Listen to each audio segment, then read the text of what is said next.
निखार के सुन सदा रे। दो बेईमानों की वजह से हवालात में चोर डाकुओं की तरह रहना पड़ा।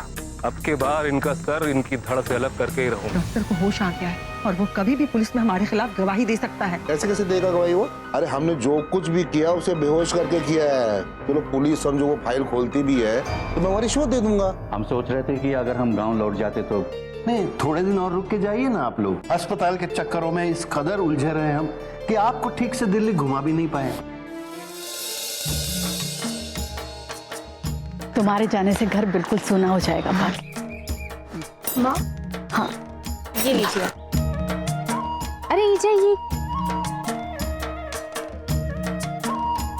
ये सब करने की क्या जरूरत थी? कुछ नहीं है भाई साहब। ईजा के लिए थोड़ा सामान है और बाकी के भाई के लिए कुछ कपड़े। ईजा ये सब। बिटिया, इसके बारे में ज्यादा सोचने या विचार करने की जरूरत नहीं है। जल्दी करो वरना अगर सुबह की गाड़ी छूट जाए तो गांव पहुंचते पहुंचते बहुत देर हो जाएगी। मैं इन्हें बस में बिठाकर आती हूँ। हाँ, ये लो, ये सामान भी गाड़ी में। माँ, मैं भी इनको छोड़ के आता हूँ। अच्छा,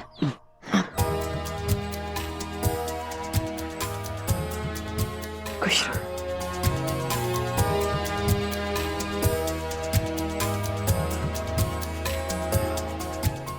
अच्छा, जीते रहो, जीते रहो। नमस्ते।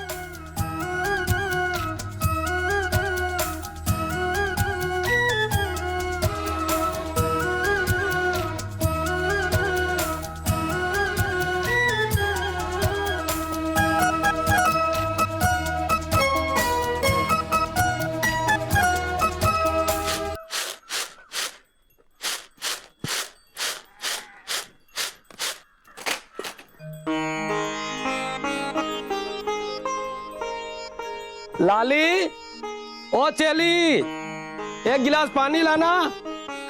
मैं ही दे देती हूँ। 2 दिन के बाद स्कूल खुला है, वो स्कूल गई है। अरे रहने दे, मैं खुद ले लेता हूँ। और जब ईजा ने तुझे काम करने के लिए मना किया है तो काम करने की क्या जरूरत पड़ गई ठहरी? अरे बैठे बैठे बोरी तो हो जाती हूँ और फिर छोटा मोटा काम करने में कोई हरज नहीं है।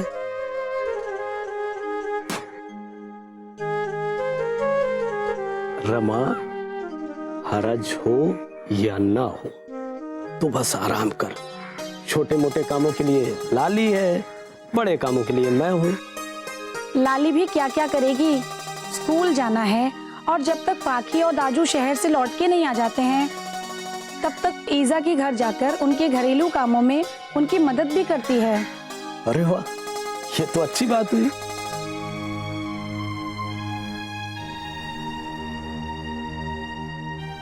इस पूरन और बिरजू के कुकर्मों ने सब कुछ उल्टा पुल्टा कर दिया। सबकी जिंदगियों में परेशानियां डाल दी इन बदमाशों ने।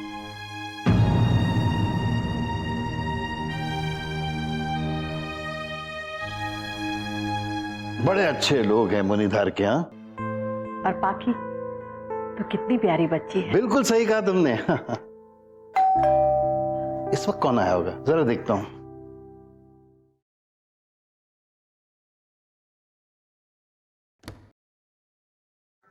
अरे विकास, तुम अचानक यहाँ? जीते रहो। सर, वो आपका नंबर नहीं था इसलिए आपसे बिना बताए यहाँ आ गया। कोई बात नहीं, अंदर आ जाओ। बैठो बैठो। विकास, इनसे मिली। ये मेरी धर्मपत्नी शालिनी देवी जी। नमस्ते। शालिनी जी, ये विकास है, बहुत ही होनहार मेहनती लड़का है। अबे यूपीएससी की तैयारी कर रहा है। बोलो, कैसे चल रही है तुम्हारी तैयारी? सर, बाकी सब कुछ सही चल रहा है, लेकिन सर सोशियोलॉजी में थोड़ा वीक लग रहा है। अगर आप थोड़ा गाइड कर दे तो हेल्प हो जाएगा, प्लीज सर। देखो भाई, अब मेरी उम्र हो गई है, थक जाता हूँ। और रिटायरमेंट किस वास्ते होता है? आराम के लिए ना। और तुम्हें तो सोशियोलॉजी का बहुत अच्छा ज्ञान है? थोड़ी मेहनत करो, पास हो जाओगे। सर अगर आप सप्ताह में 2 दिन भी मुझे दे देंगे तो मुझे काफी मदद मिल जाएगा। Please sir please. अरे पढ़ा दीजिए ना बच्चे को, इसके भविष्य का सवाल है। और वैसे भी आप ये टीवी, अखबार और न्यूज चैनल देखने के अलावा क्या करते हैं? अच्छा, तो अब आप मेरे विद्यार्थियों के सामने भी मेरा मजाक उड़ाइएगा। मजाक नहीं उड़ा रही, अब जो सच है वही कह रही हूँ। ठीक है, अगर आपका समर्थन है तो मैं अपने आराम के महत्वपूर्ण दिनों में से 2 दिन विकास के लिए दे देता हूं। इससे ज्यादा अपना शोषण न मैं सह कर पाऊंगा न मेरा शरीर। और विकास, और एक बात है, ये बिल्कुल ऑनररी होगा, मुफ्त में। मंजूर है तो बोल। Thank you so much sir. Thank you ma'am, thank you so much. अच्छा, वैसे तुम कहाँ के रहने वाले हो और तुम्हारे घर में और कौन कौन है? मैम मैं उत्तराखंड के एक छोटे से गांव मुनीधार का रहने वाला हूँ। मुनीधार? ये तो बड़ी खुशी की बात है कि तुम मुनीधार के रहने वाले हो। फिर तो तुम वैद्य जी और पाके को भी जानते होगे। सर लेकिन आप वैद्य जी और पाकी को कैसे जानते हैं?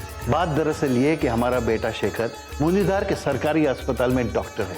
ये उसकी पहली पोस्टिंग है, हाल ही में उसने ज्वाइन किया। लेकिन मुझे अफसोस के साथ कहना पड़ रहा है कि कुछ दिनों पहले मुनीधार के कुछ लोगों ने उस पर जानलेवा हमला किया था। लेकिन वैद्य जी, पाकी और गांव के कुछ लोगों ने उसे बचाया, उसको दूसरी जिंदगी दी। हम उसे यहां ले आए हैं। वैद्य जी, पाकी भी आए थे, आज ही वो चले गए हैं। शेखर और नानू उन्हें बस स्टॉप छोड़ने गए। तुम थोड़ी देर पहले आते तो तुम्हारी मुलाकात उनसे हो जाती। सर मुझे तो पता ही नहीं कि वैद्य जी और पाकी यहाँ आए हैं। वो क्या कि मेरी माँ मुनीधार के एक हॉस्पिटल में ANM है। शायद शेखर भैया उनको जानते होंगे।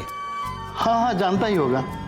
देखो, वैद्य जी और पाकी की वजह से हम लोग तुम्हारे गांव के बहुत सारे लोगों को जानते हैं, है ना? क्या नाम है तुम्हारी माँ का? सर मालती। ये नाम तो नहीं सुना मैंने। शेखर जानता होगा। नेक्स्ट टाइम जब तुम आओगे तो शेखर से मिले।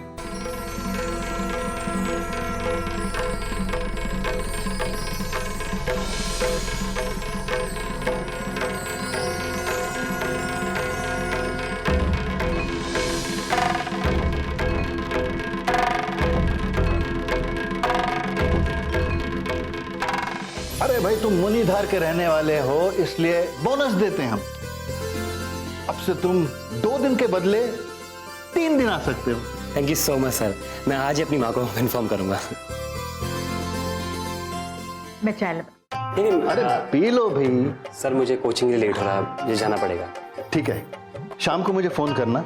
मेरा नंबर नोट करो। हाँ जी सर। 98253 82348। Okay sir. जी मम्मी। जी सर। जीते रहो। ये लड़का आगे जाके बहुत बड़ा आदमी बनेगा। तुम पढ़ाओगे तो जरूर बनेगा।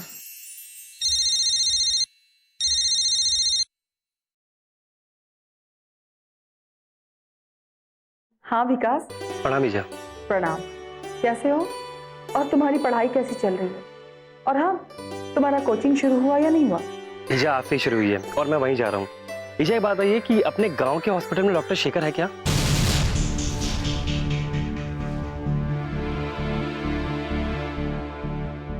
हाँ, कुछ दिन पहले ही ज्वाइन किया उन्होंने, लेकिन तुम्हें कैसे पता? नहीं ईजा, वो उनके पिताजी जेएनयू के सोशियोलॉजी के रिटायर्ड प्रोफेसर। आज उनसे ट्यूशन के सिलसिले में मिलने गया था। तो आपको पता है, जब मैंने उन्हें अपने गांव का नाम बताया तो वो काफी खुश हुए। वैसे तो आजकल वो किसी का ट्यूशन देते नहीं है, लेकिन मैं मुनीधार का रहने वाला हूँ इसलिए राजी हूँ। अच्छा है। अच्छा ईजा, एक बात बताइए, कह रहे थे कि उनके बेटे डॉक्टर शेखर पर किसने जानलेवा हमला किया। आपको कुछ पता है इसके बारे में? मैं मतलब आपको जानकारी इसके बारे में? मुझे नहीं पता और मैं कुछ नहीं जानती, लेकिन तुम्हें इन सब बातों से क्या? ईजा आप कैसी बातें कर रहे हैं? डॉक्टर शेखर के पिताजी मेरे टीचर हैं। वो सोशियोलॉजी के जाने माने प्रोफेसर हैं। उससे मेरा करियर जुड़ा है, वो मेरा भविष्य बना रहे हैं। और हमारे ही गांव के कुछ लोग उनके बेटे पर जानलेवा हमला कर रहे हैं। ऐसा नीच और घटिया काम कौन कर सकता है हमारे गांव में? मुझे क्या पता। ईजा ऐसा गलत काम करके लोग हमारे गांव का नाम खराब कर रहे हैं। मेरे हिसाब से ऐसे लोगों को कानून के हवाले कर देना चाहिए। हमला हुआ है या पहाड़ से गिरे हैं, लेकिन तुम्हें इन सब बातों में पड़ने की कोई जरूरत नहीं है। तुम सिर्फ और सिर्फ अपनी पढ़ाई पे ध्यान दो, समझे? ठीक है, अभी मैं फोन रखती हूँ। अस्पताल में मरीज काफी है, बाद में बात करती हूँ। अच्छा, प्रणाम ईजा।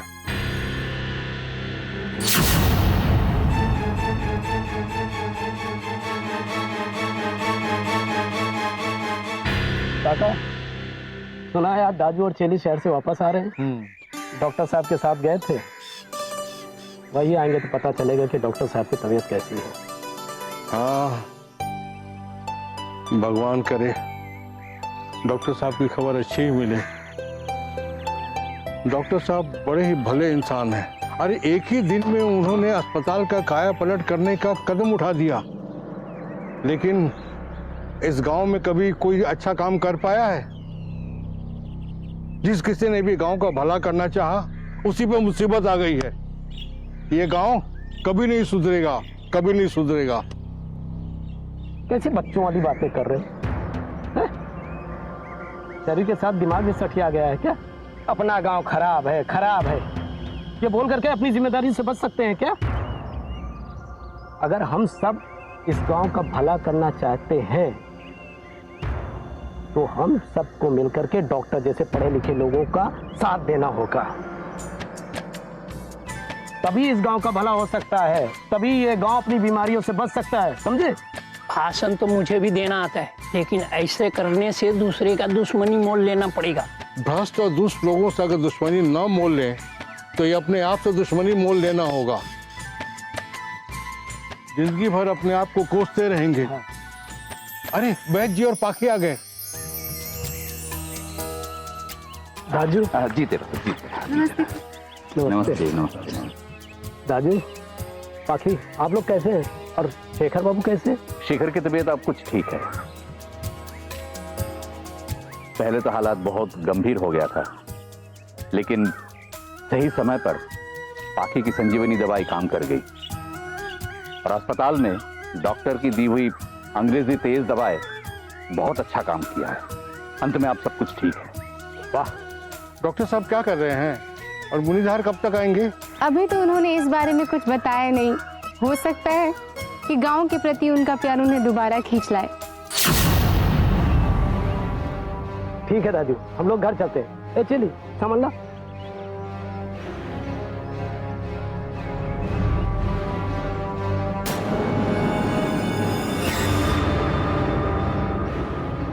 भौजी का अभी तक हाथ ठीक नहीं हुआ है, जल्दी अपने फेवर का डॉक्टर बुलाना पड़ेगा। अरे उसको ठीक होने में महीना भर लगेगा। अभी पता है एप्लीकेशन पे साइन ना करना पड़े, इसलिए सब किया उसने। टुंडी बन के रह गई है वो। अब तो घर में दुश्मन पाल लिया, नुकसान तो उठाना पड़ेगा ना। परेशान कर दिया उसने मुझे, मरती भी नहीं। अरे मालती, क्या हो गया? वैद और पाखी आ गए। तो इसमें घबराने की क्या बात है, बता मेरे को। आप इस बात को इतने हल्के में मत लीजिए। डॉक्टर बच गया है।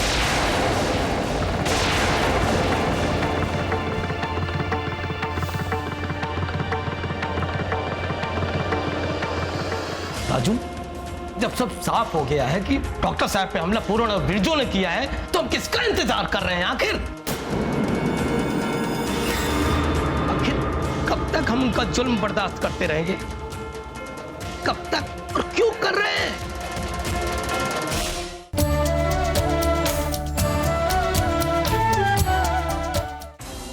और वो दिल्ली जैसे बड़े शहर का रहने वाला है। बड़े लोग हैं, ऊंची ऊंची पहुंच होगी उनकी।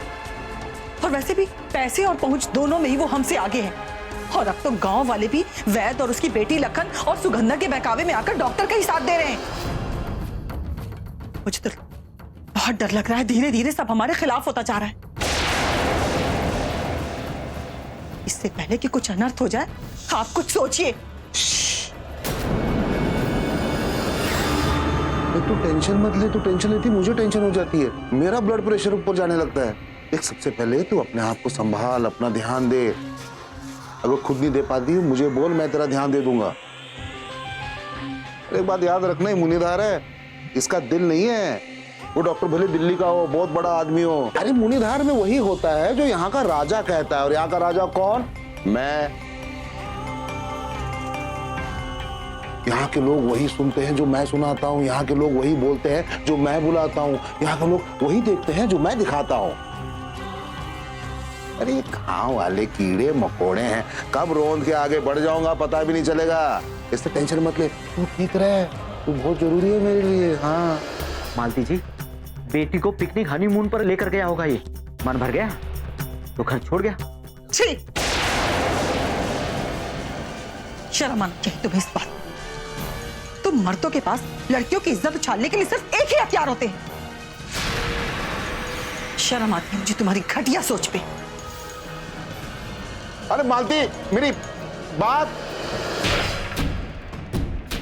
समझ में नहीं आ रही मेरी, इसे क्या पता जा रहा है?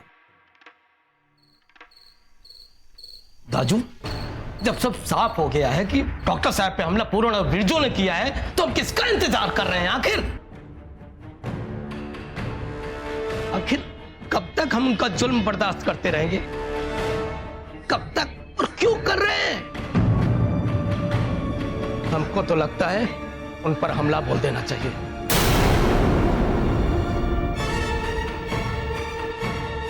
अगर हम लोग चुप रहे ना तो उनका मन बढ़ता चला जाएगा। धर्म, शांति से काम करो। कानून को अपने हाथ लेने का इरादा तुम लोग देख चुके हो। लखन को हवालात में जाना पड़ा, उस पर अभी केस चल रहा है। हमें से किसी ने भी उन दोनों के साथ कुछ भी किया तो नुकसान हमारा ही होगा। लखन पर पहले से ही पूरन पर जानलेवा हमला और इलाके में गड़बड़ी फैलाने का केस चल रहा है। हम लोग अगर कुछ भी करेंगे तो सारा इल्जाम उस पर ही जाएगा। इससे केस और उलझ सकता है, जुर्म साबित हो सकता है। इसलिए धीरज से काम लो। काका, आप क्यों चिंता कर रहे हैं? अपने डॉक्टर साहब बच गए, इन तीनों से बदला वही लेंगे, इन्हें सजा दिलवा के रहेंगे वो। हाँ काका, सखाराम एकदम सही कह रहे हैं।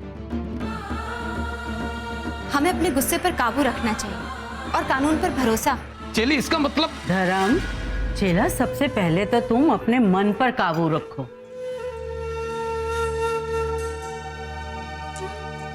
अरे भगवान के घर में सबके कर्मों का लेखा जोखा है।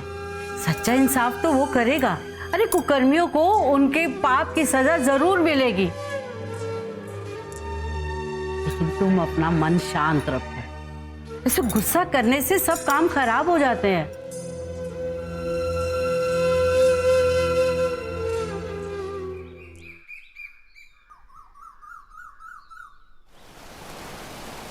देख, ज्यादा नाटक मत कर, नहीं तो अगर एक बार पुलिस की 3rd डिग्री लगाऊंगा ना। साहब, मैंने बताया तो सही, उस दिन मुझे नरेश की दुकान पर नीचे काम था, वापस आके मैं अपने कमरे में सो गया था। सुबह उठ के देखा तो डॉक्टर साहब अपने कमरे में नहीं थे। फिर सुबह एक लड़की ने आके बताया कि वहाँ डॉक्टर साहब जंगल में घायल पड़े हैं। हम सब जाके वहाँ देखे थे, डॉक्टर साहब बेहोश पड़े थे। और कौन कौन शामिल है तेरे साथ इस कांड में? कौन सा कांड साहब? अनजान बन रहा है, अनजान बन रहा है। हवलदार सर, लगाओ इसे हथकड़ी, ले चलो थाने, वहीं बताएगा सारी सच्चाई। साहब, साहब क्या करें साहब? मैंने कुछ नहीं किया साहब। साहब क्यों पकड़ रहे हैं मुझे? चल ठीक, थाने नहीं ले जा रहे हैं तुझे, यही बता सच्चाई क्या। बोल। काका, काका देखिए ना, ये लोग मुझे जबरदस्ती पकड़ के ले जा रहे हैं।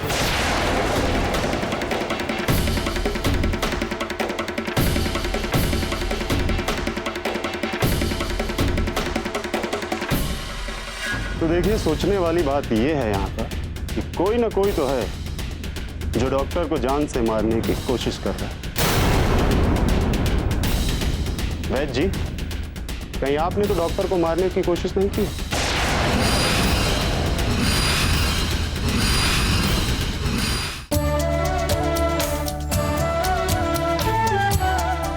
क्या नाटक मचा रखा है आपने अस्पताल में? किस जुर्म में बच्चे को गिरफ्तार कर रहे हैं आप? एक क्रिमिनल को अपनी जोड़ीदार से इतनी बड़ी हमदर्दी। तुझे बड़ा बुरा लग रहा है ना इसकी गिरफ्तारी से?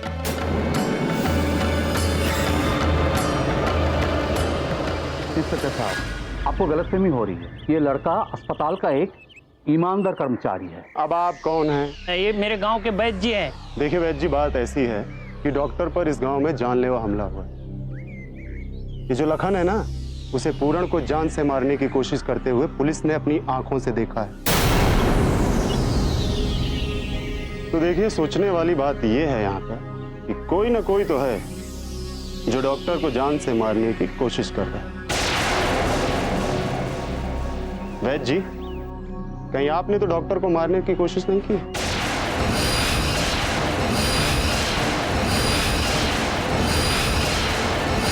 हाँ, ताकि आपकी दुकान जो ये वैद्यकीय वाली आराम से चल सके। तो समझकर बात कीजिए इंस्पेक्टर।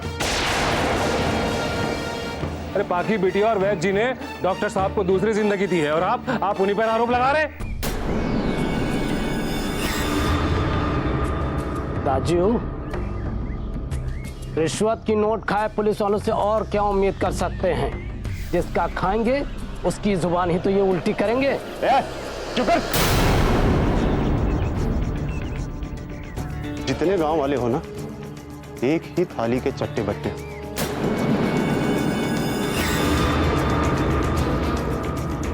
और तेरी बहुत जबान चलती है। पिछली बार तुझे थाने में मैंने छोड़ दिया था समझाकर कि तू सुधर जाए, लेकिन तुझ पे कुछ असर नहीं है। डाली से हथकड़ी ले चलते हैं। रुको,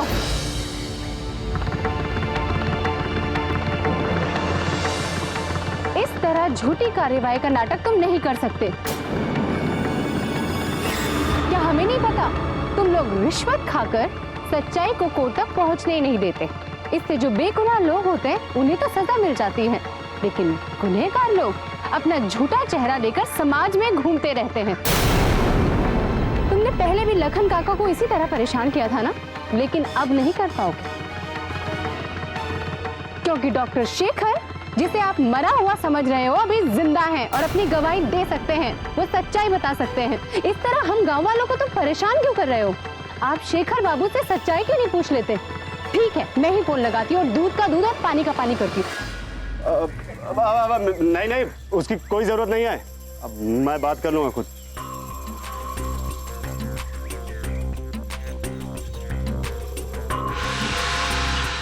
चलो।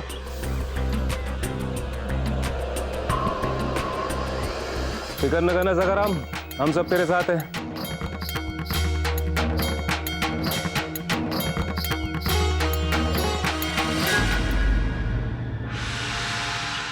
माई बाप, अभी सब कुछ आपके हाथ में। आपने देखा नहीं, वो वैद, सारे गांव वाले, वो लखन के संगी साथी हैं और उसको बचाने के लिए देखिए सब के सब एक साथ हो गए। मेरी बात कान खोल कर सुन। तुम दोनों पर विश्वास करके मैं पहले भी अपनी फजीहत करवा चुका हूँ कोर्ट में। डॉक्टर जिंदा है और आज नहीं तो कल वो कोर्ट में तुम दोनों के खिलाफ सच्चाई उगल ही देगा।